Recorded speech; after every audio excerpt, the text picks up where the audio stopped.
محمد ادریس رانا کی رپورٹ کے مطابق اعلان نامزدگی اور مبارکباد صدر پاکستان مسلم لیگ نون لیبر ونگ سندھ عبدالرحیم آوان کی جانب سے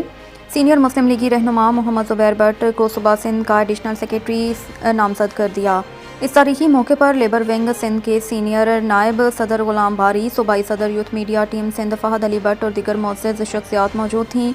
ہم زبیر بٹ کو ان کی اس ذمہ داری پر دل کی گہرائیوں سے مبارکباد پیش کرتے ہیں۔ ہمیں پختہ یقین ہے کہ آپ کی قیادت میں لیبر ونگ سندھ کی کارکردگی نئی بلندیوں کو چھوئے گی۔ مجھے بڑی خوشی ہو رہی ہے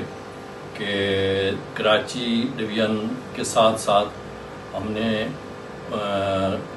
ایک اچھا ستارہ لیبر ونگ کا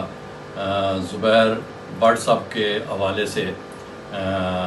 سندھ میں ایڈیشنل جنرل سیکرٹری ان کو بنایا ہے،